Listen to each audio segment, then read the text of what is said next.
atu I lau ala fai mai whanunga le lei Samoa I le nei foi tai a fau e iai le teletonunga ma le anganga o lo o ina pel masina I le ala fai mai o le tātou atunuu I whiau matiute mga luenga le nei aso.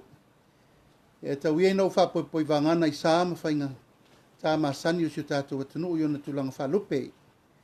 Malu whale kālesia, malu whale malo, ai maise ma malu whale atunuu.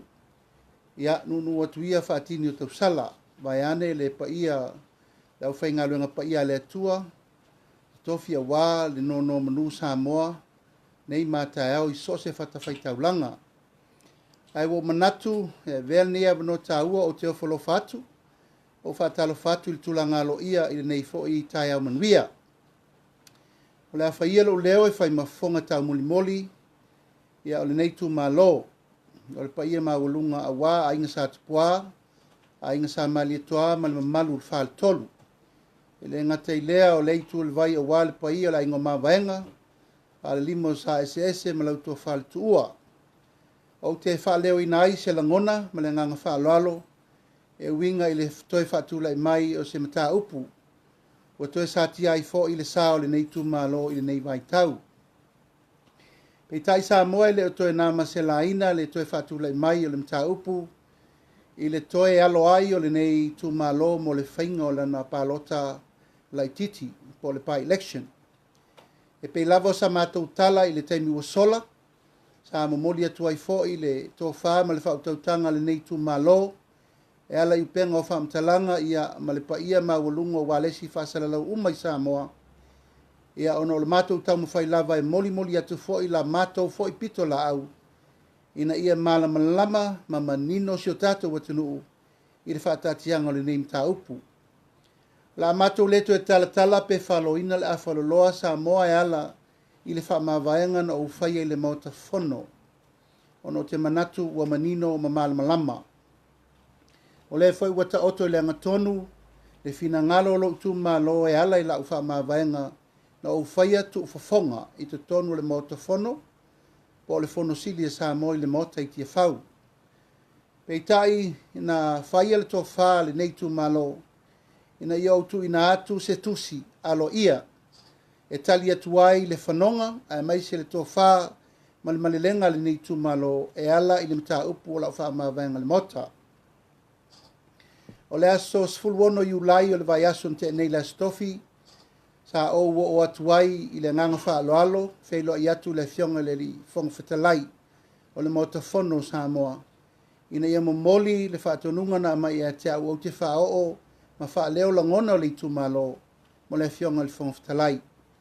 Sa mawal whailo inga ma utu ina atu le tusi alo ia le na fionga le fong whatalai, mo le whaupuina o le nei tusi e momoli ai pēr le tō wha a le itumalo. E pe lava no utang whai whaapulupula Samoa ina ia manino ma malama lama, o lau wha mawaienga na whai e le Maota I le asolea, o te le tongi le moa ai u le afa. Pe o te wha ata fo I ma whai se tūlanga e nao se mea wha fōlinga, e le o le anganga le nāl tātou atunu. Pe I tai o le fina ngalo na mamori mai lo tu malo, ia o lea ua utapena ina le tusi na ave. O le tusi na ave, wha malulu wai le fionga le fong whatalai, o le ala uwha mawaianga tu ngutu na whai le Maota, o le mea na I tau I lau ia te tau ma mea tula I mai, na mafuai o no uwhai al whai unga lea. A le whai unga lo tu malo, o te le wha mawai alo ia. E ala I se tusi o te tu ina atu I le parlemene.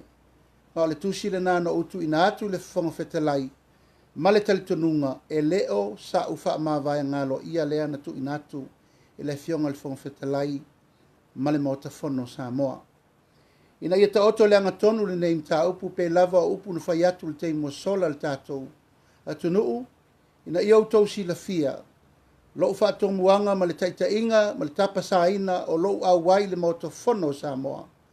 O te muli ta I le tō wha, ma le whautautanga, ma le lenga lo tu malo. O le mea lātou te sauno ai, o inae sa vali ai mo o usta I ai teimi uma, a o whenga ia uma le wala wina.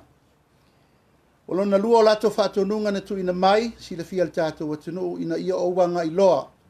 E lango nisi o fufuanga o nisi fo I ali Faipule, ai mai se le tapenaina o le atunu mo le faatuina lea o se vaenga faafaifou.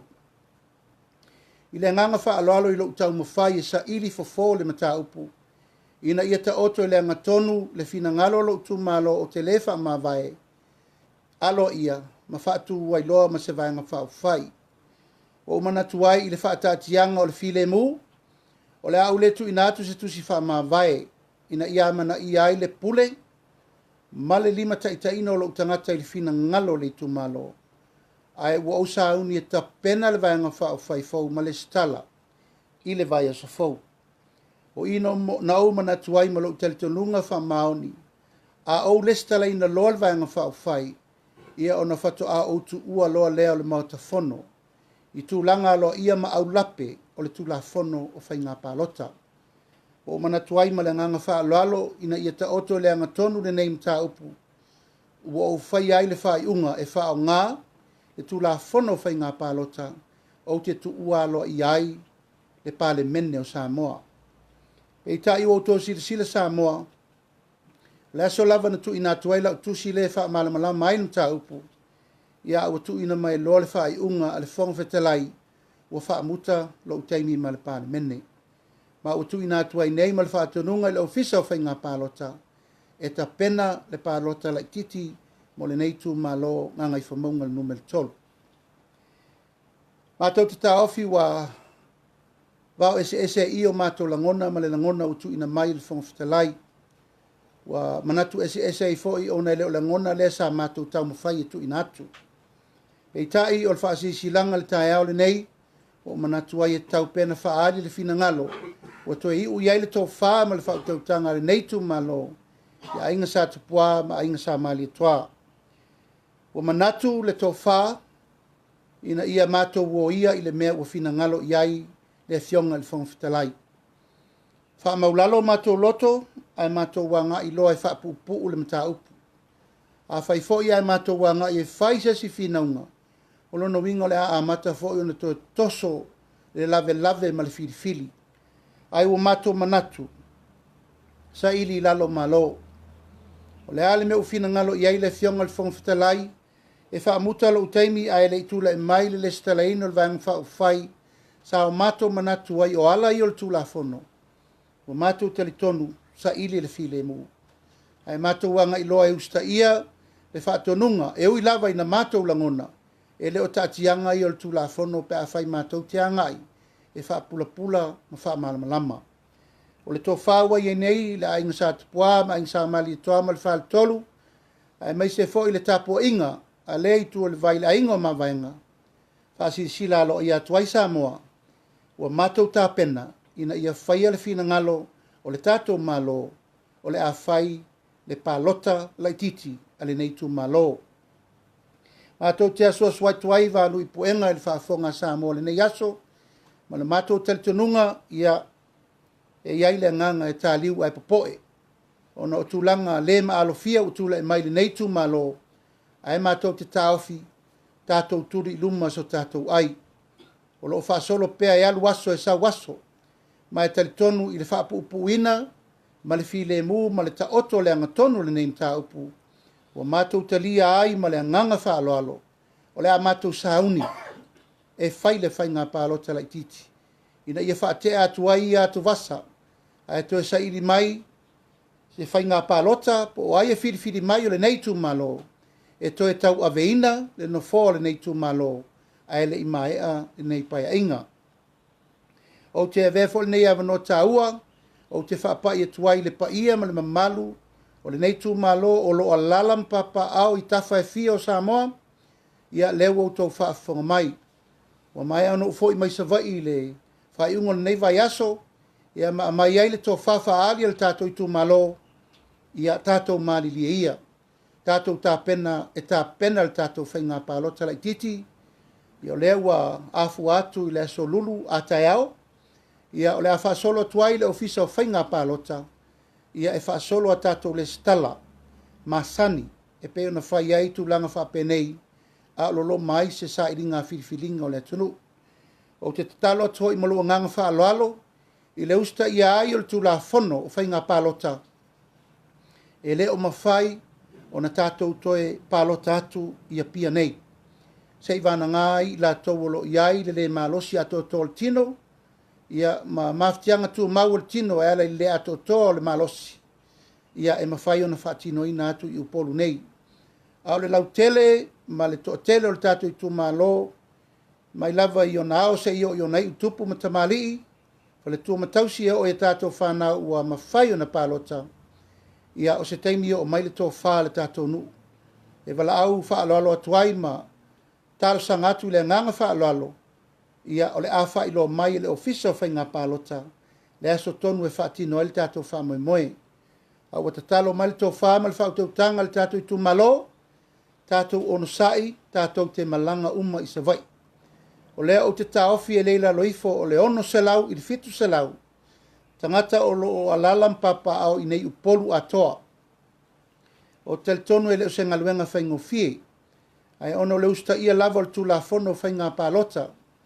Lea sa tātou fi nau ai foi. Ia o te taofi e le whaingo fie. Ai o manatu e sa iri lalo malo ma tātou usta ia tu la fono o pasi el tātou malo. O lea o te tatalo tuai ma le nganga whaaloalo. Tā pena le tātou whainga pālota, ia ma tātou toe malanga i savai, e whaatino i le aso. O la iai se taimi o na whaalia alo ia lea e le ofisa o whainga pālota aso.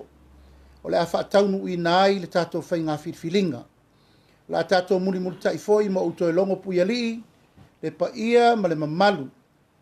O le tātou i tū malo, ia so uma o le a whaatulanga, Awai te tau o na tātou mata i tū, whe malanga inga i lungo au wale tele, ai mai se fo i whe malanga inga i lungo na wasa, ina ia whaingo fie lo tō wafio atu a wale tātou whamai moe.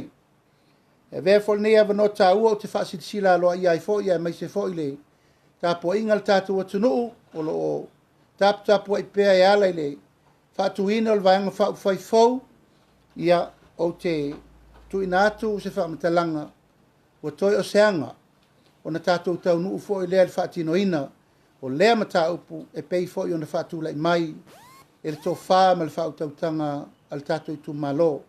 Ai mai se fo le whaafonga anga Samoa, o lo tāpua i mai le tō tele o nisi o i tu malo. Waanga i mai a wale whaatuina ma le whaamautuina, o le tapena ina o le vaenga whaufai fau a wale anga i atu, e fsosoani ma aftianga o le tātou watunu. Ia ele isilia le fai ungo le vai aso fou asau nei ua le stala alo ia le tatou vaenga whaafai. O sa mātou tala lea ma le nganga whaaloalo Samoa le nei vaenga le aso ia manu tele ina whaasausaunga o tutoe soifo ia mo le nei teimi. Tali manino to tele mai o taofi ele se tu malo ele se sui ala fa ila manino le mena pe a o le so e le stela ina pati malonga fa la ia o le sa no la o no se la sa pese o no se la wa lo ia tra te palo tau lo tu malo le ala wa o le tu ita tu fa palo tau ia sa pai mo tu malo mau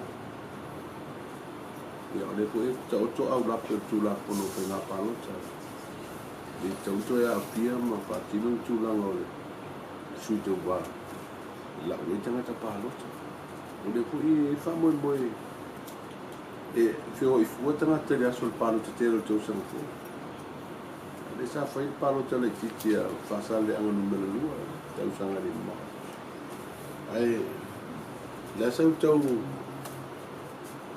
lo ngone de palo te le titia lo tu mano ai longa ai si e fa u so fa si va na lo fio ia o mafuanga na lo tu e sa vai le fa un vai aso ona wa fa fosi mai le Faasilasilaga le ofisa whainga pālota le amata mato le stala ia ma mata whainga pālota le titi no toi o pei o li tu malo lango le tala le na whai le no wha mamla mātua ia peitai o leo sa noa ma aver whaatunu ngā whongwetalai le ofisa whainga pālota a pena rol mato whainga pālota o le tō whaala ua e iai le whina ngalo le nuu e tā pena e la tō me o te whatawhatafa o no o ai ingo tula whono. O lewa maile tō wha ina ia o mai lava sui o le nuu. E longo pui a lii le tu malo o lo ta ape ma papa o ia pia nei. Ina malanga alo tangata i sa vai. Na paulava le nganga le no ufa mtala nei o no le malenga i o momoli se fe aupe a maule no i lunga o penga o fa mtala. Ina i o lato manino i mele la fai. Ai o mai lava sui o nuu. O ta penanga o whainga palota le nei e ta pena le nuu. Nga le woto silfia o mana mai la to fa le sa whainga palota e to whaia. Ma o ina foi o lo ta o to ai la to fina ngalo. O lo o ta tia fo il tu langa e fo no ai le tu malo ato ai ala ni. Le tu vai ai ngoma vaenga. Ma u te loa lai fa solo la to ta le noanga. Na power men o wo iai. Wo iai fa manino. O lea ua tu ina mai fa to nunga lo fiso whainga palota. E ta pena pa election. O te mila nei o te le iai fono nafi. O nafin fa il fono. Te lo foi la ta pena e fa filo i umali tu malo. E a fa pesa lava le lato fit feelinga e la ise si mateo ia le li. A o ia o te ta pena lava. O te ta pena mo whainga palota. Ai a fa i tafal fina ngalo li tu malo la ngole. O le tasi le na momoli mai. Sa sina whangai e mal tui. Le momoli atu ai lava le tūlanga o le e lato au tasi moa. Le tūlanga le pitonu i a opo, ia o la fo i e whiri tupe toa la tau.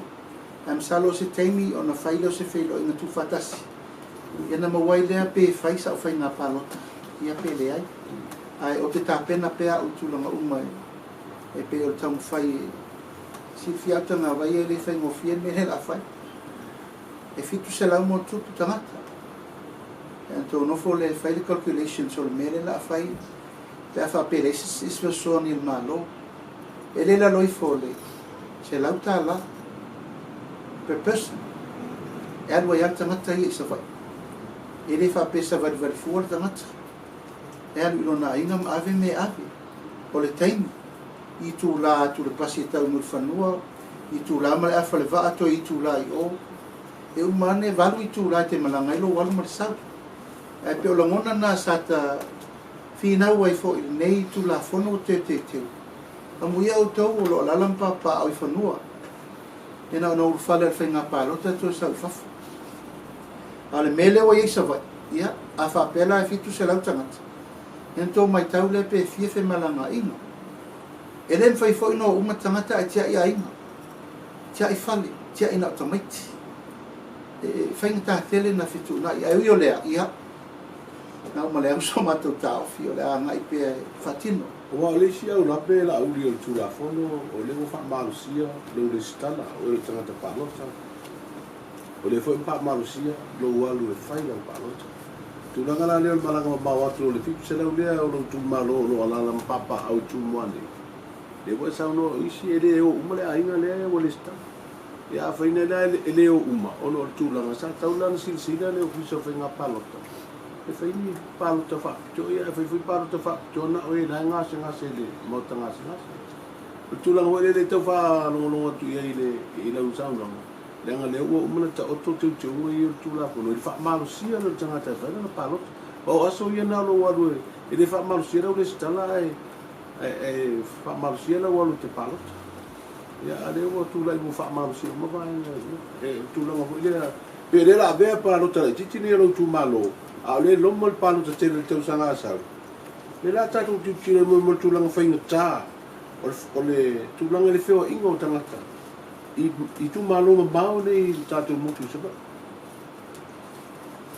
e le whainga fie o tanga waia o leo te tau tino atu e le whainga fie palota len whaine i whasale le atu e afe se furu tangata eri palota afe se furu tangata eri palota e o fela e fua e se lauta la umar sala tangata na e le simele wa sa no e le uma sako o te fa mauni al mena langa le faino uma tangata e ale nganga na le tang foi tu nei e le faingo fi o mato te mauti no le lei ai le fatino o mato loe e le faingo fi e inisi o le afa sala ono tangata no for fun ai ole foi whaatanga tūlanga ia na tangata o iemana o Faapitoa ka mama tina matutua e le whaina o ai peo tasina me sa whina ua i fo i tūlanga lea ona i te taulanga na whaise incentive ia ma se me ai me se ia i tū malo nei peo loro wala pa ana se me vole pa wal me ia u whari sa wai e la tu kasa vote i se mea na te lata me sa le longo na ona e pa ia e tu pa wal me ia e tu lau ele o sa vai e li fo ina se me whaise whainga pa lota i sa le longo whail pa lota e te oso va ia o lea e umana e la tu nei e oso le va e te oso le pasi e lua i tu la oro le pasi ia whatu a tamu o le tūlanga sili le nā ona whaintaa mo mātou ia e ui o lea ia la anga i e whaatino ona o whanau no ta ingo le usta i o tūlafona e so rongo e se a ua ili tata ia teu o le tūlafona nei pea tino tūlanga lau tele tato motu i se la whai teu tūlafona ma le whaavai tūlafona pārota ma le whaavai ave ese le no foi tasi o parmene o sarafa ia le foi na o tato lo nei i sta penanga o palo tele ti nga ngai fo mo no metto o le tua te le foi ta ma le la pe ia e le tadia ngo fie fo na mea ke ona mato fina o fo ile ave sengo to fisale aula fo to fa fo mai fina ngo muli ale no fai o le alta talo sole o fiona li pale mia e fai mele a mia o le tua ele fai no fie pa fiona be se to fisale aula fa vai ele malo sa a uma nei pa lo tale lo a mesa le aula ave ila lo le tele pa ia tuala salate banga mai fa a uma la pa lo tale ia nei le sao mai sa le wale a to pure le Maota o fea le mamalu mal tau lo le ta te tau langi ni o Samoa le tunu to feng ta tele e foi sa fi na wa la ale tu sili na le palen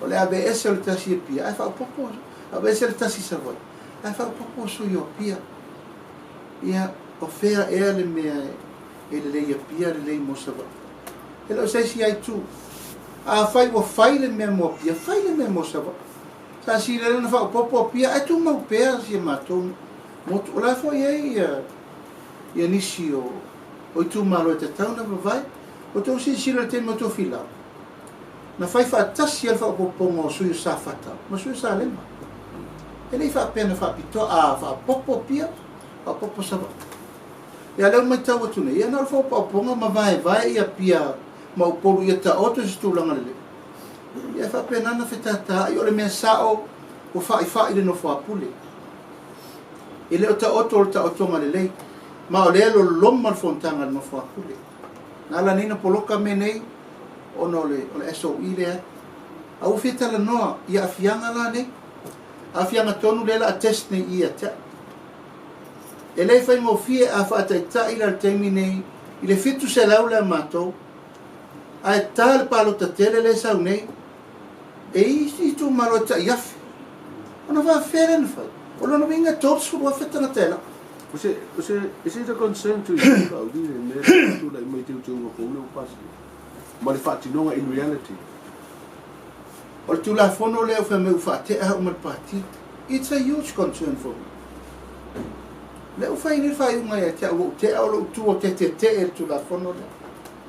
tu la fono fa vai le su ye boundaries a mai isa la mumu ave ta ya sa fata o fe se me fa pena e fe so ta isa fata e nga malo si masale o a mai le tofi la fina ngalo lumana ia tu la mai se sala mumu e sawe e mana ia le nu ona saule pule mai sala faita o ave le tofi la nga malo e ta te ma fa le fa pena ma o me tu ile lumana a le lava ta mo fai atu ile tu langa sa matona ia e fai ngata pe ono fai atu o le tula fono le no tula ia i le wa fai uma ia ta o partia besia o lo na pe fa sa ave ese sale aula le ai fai nga palo te sa vai fa o popo su yo o pia ai ave ese sa vai ele tal fe mai mal mele o o le whaasao mātou whanau na toi fo isa vai se longa na taista matiti.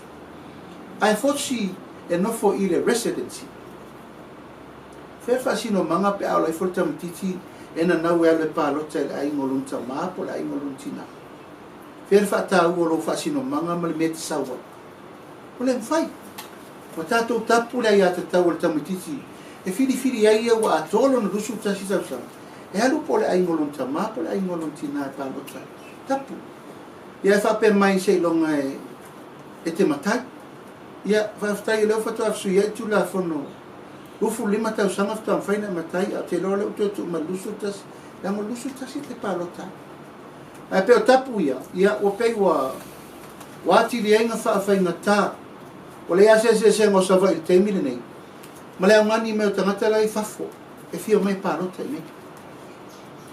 O le whaina matou pālota i se si vai ngō pia. I se si vai ngō Samoa. We are just like overseas people. Ma te nofo ni e pia matou o tangata au mau. O le whaina matou, e leo matou o tangata anu Samoa. In ka upu nei. O le whaina matou pālota atu i le si vai ngō Samoa. Se longa mate tūlau ele i to tono lo i tū mā lo. Whato ama whaina whailau vai a te tau te pālota. E tutusa, o le aia ma se sanga le mele vesi mai fafo. Se longa te o solva alele e sau whailau pālota. E se sanga ma le mele, se longa te o solva whato ama whaina whailau pālota. O tūlanga mamafa na autanga wai e Fesili. E leila i titi, ia ai manatu. O le awala wia o e asa re nga su o le tae au. Ma se i test, ai tāru sia. Ia sila alofa le tātou malo e. E whaini teu. Ia ere ia o le whai ngā pālota. E leila loifo, o la upu tautino e leila loifo. O le lus fulu tōsu wafe, tangata e usa vai. I le vai aso le pālota. O le traffic leila iai, o le vevesi i vaa, vevesi i pasi, o le awatu uma lus fulu tōsu wafe lea at one time. E foi no fai atu ai. E le ma faina toso a whapene e tasi le sol pālota. E le ma faina taumu uma tangata i le me whaatino ele na pālota i le aso e tasi. O lono winga tauna malanga tangata a whapela svalile pālota e tauna fuafua e te aru po le so. Latest is Wednesday. E pēl me sai ai. Ia, e tari le lele sua sa la fai ne. Malama le tae au fai lo la e futa saba li vadia oe. I se fale pālota o la tartani. Pol me o le kastai vota, special vota. Ai nei per me sa tato ia. Ia pe o le atu malunga le sa ia i o malo le nai teimi. Fale Polataivao Faapitoa le sa ia pia o tatu i tu malo ma mau i poru ma sawa. Sa tu la i meri tene o whinga whaalatua. I tangata Polataivao. Le asa tatu i loko i mai si le fia. E tu langa hoi le e afo. E whai ina mai le suita wai o le Polataivao i tu malo. E o mai fale Polataivao le ia pia o manu malo atu ai. Ia le pui sa whai whamasinonga i roa ifo o le sitala i matangata. I le ite pi tanga le tu malo.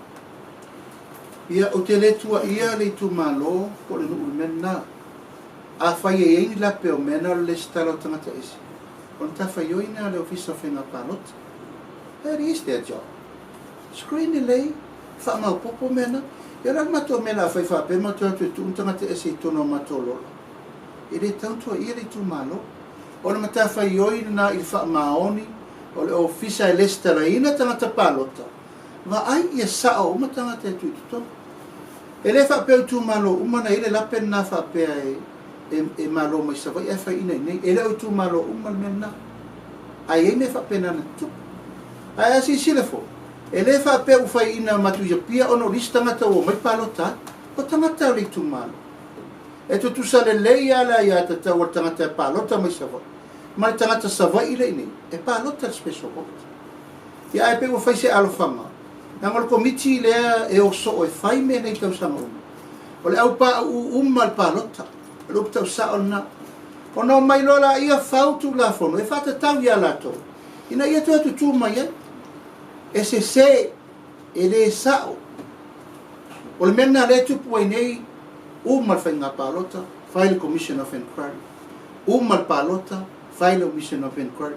Lango Faipule pa uma. La e osa file committee le. So they are doing for their own interest.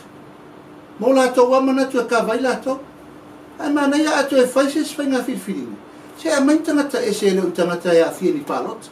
Nanga leo atua lea ula ia. Fi nau mo la tau mo lesi whai ngā palota.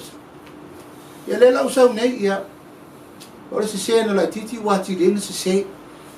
Ora mena le mai tau nei. Ai fili whai le me tal whengai. E tau te fiu. Au tanga vaia pe sui nei sui tai au.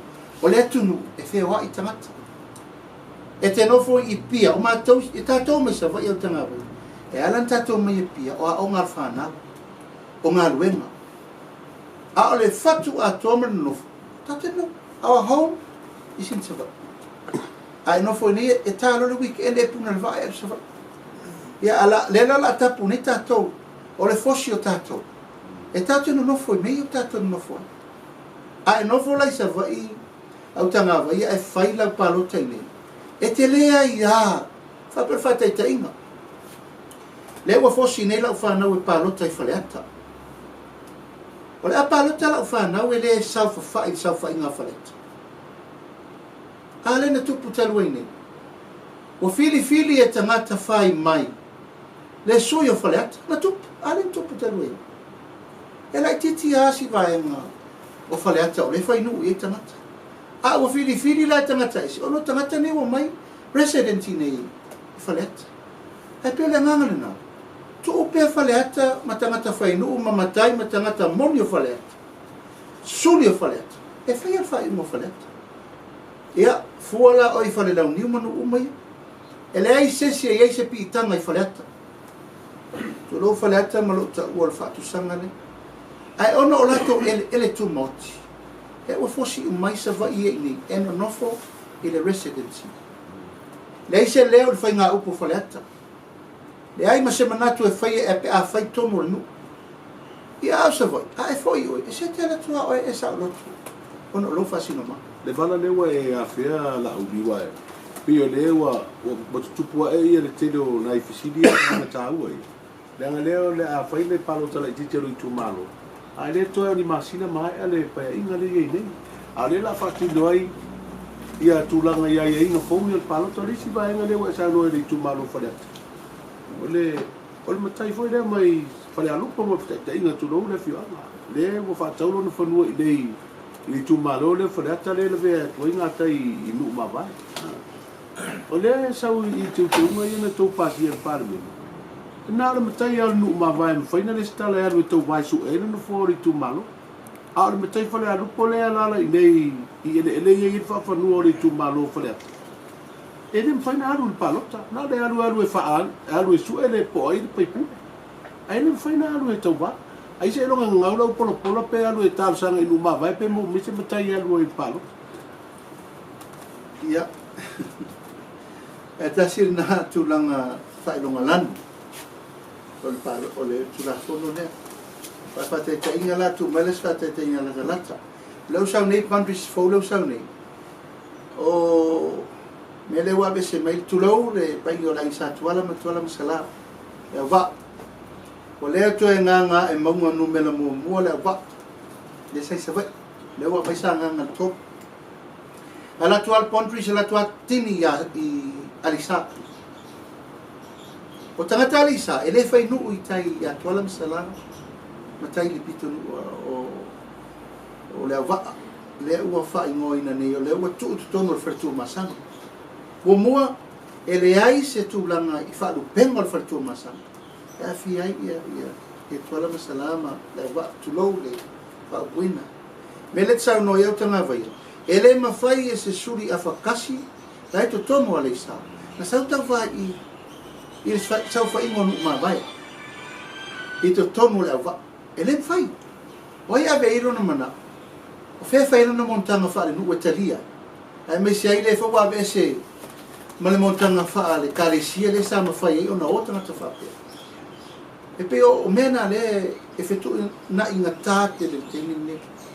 E le o wheso o tai le a ia tatau ina ia o whanga ma sa o whanga tangata unu. Ai sa o lau tau nonu. E le mawhai tulou a whapena le whale alu tulou, le whale alupo o lea ua sau nei nofo i whaleata, ai manao ea. E le mawhai. E le mawhai na e sau whai ngonu ma vai tono whaleata. E le mawhai. ia ise longa nau sa pola ai fainga ta fo ola ai se o ai se fale ata o la palota e lo ele sta mato ele sta mato fainta te Laulile Maota le te o kale fai o mai o tulanga tau Samoa ile anga no tulanga Samoa le e faando mai o finga o le mau malo le ia io vai ngai ile fai no fa tino le te le atina pe o au wala tulanga fa pena o lenga lu e tonu o vai ngai no fo ka so finga na tulanga no ia tatala mal falo alo ele ma faina tato vai ina le tunu pa pe vai fainga palota vai fa le nganu ele fai e matuale em fai le wa bese nei tu malo fa la fanga sa mato mai au ta o tu malo fa palota e ta o tu malo fa palota fa fainga mela o to constituency number 1 e 50 ele faina la tu fono fa no mela oe you don't coding there in a number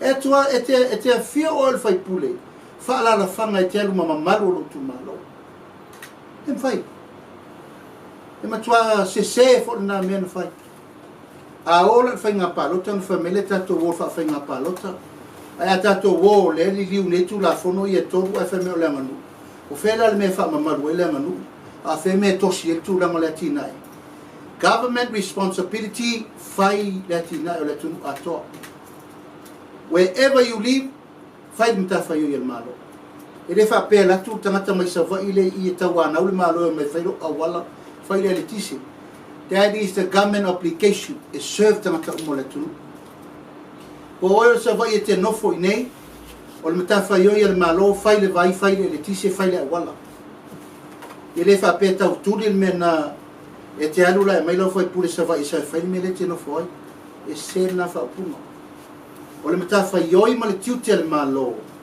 fai le me le mo tangata uma le fa pese lo nga tuli lo fai pule a fa pe o le wa palo te sa vai a wa no foi pia a le anga le me pia na le ta o mai lo sui fai pule ai lo nga sa o le me fe le me wa no foi sa le fai pule o le tu malo na fai me uma ele fa pe fa pito o mafa o le atu turi apu ai palo te sa vai ni na elu le mai ele ai o lau foi mita fa yoi ya te au e fa te inga lava ya te le ta lau fitu se lau tangata ine I am full responsible to look after them all o a foi la to manatu a fa ele teria o a la te fa fingo fie to so le mori va ai le vai e fa pena mai le se me fa ngata foi pe amana o e sa wal fa pule ia lo fa yona tangata ine you have to look after them too.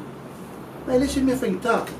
Ai ono lau fa wingai no lau tala. O le matafa ioi ale tangata ua va ai ale tu malo.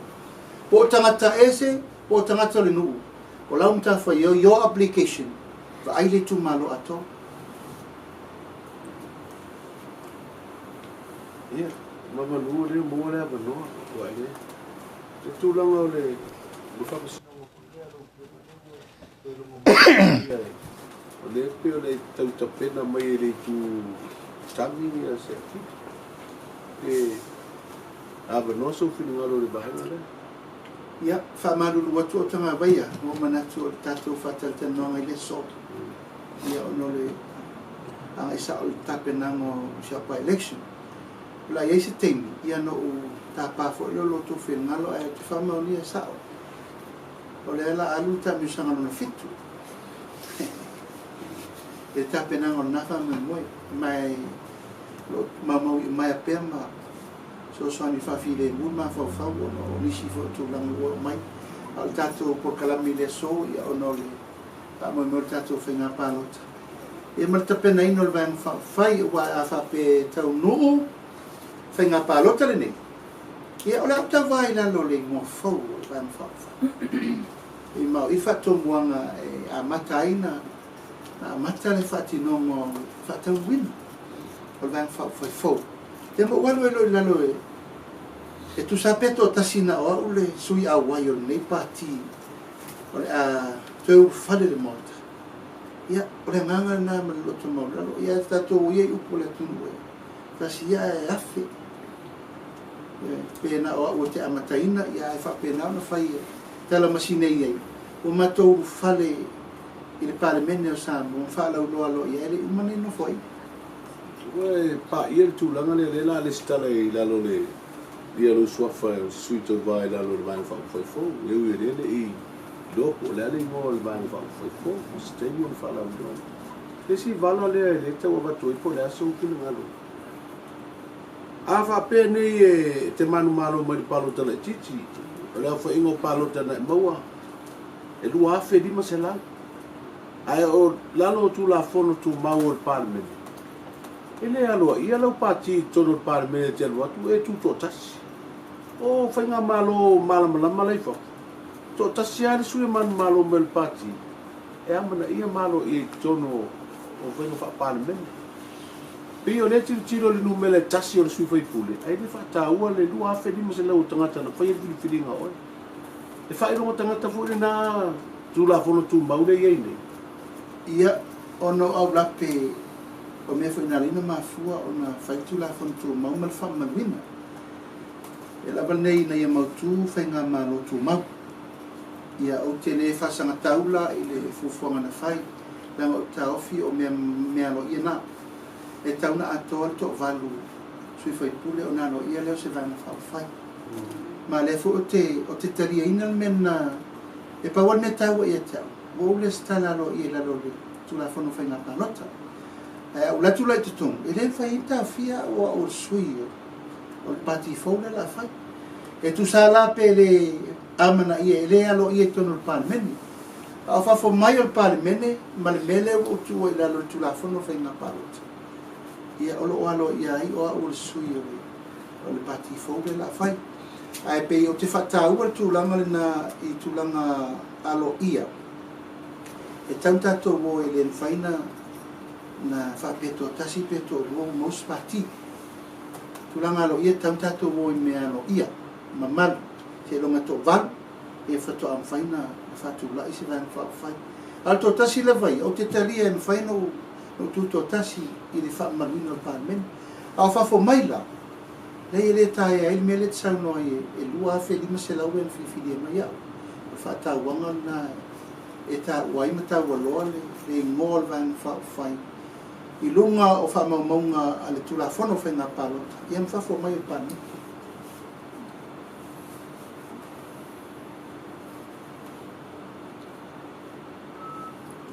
Ai lunga ko. Ia e moliatu le ngang fa ftai Samoa le ne yaso tu sai fo i male.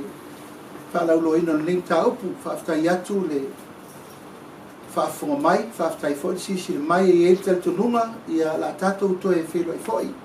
Inisio whasausaunga, ai mese fo inisio whasalaunga lo ia, a le neitu malo a wā le whamenino ina, o le nei mataupu.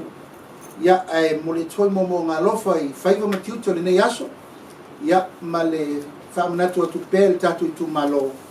Ia lo fa mai le tu po tele ia un saul tatu fa mai moe e te mi foi po atu langa lula mai le taini male taini o le alongo ina pel tatu tu malo e tu sa mal fati longa o tatu fa nga pa lo tale kiti manu te reina ne yaso sa moe na fa sa sa so fua mai manuia. Hello.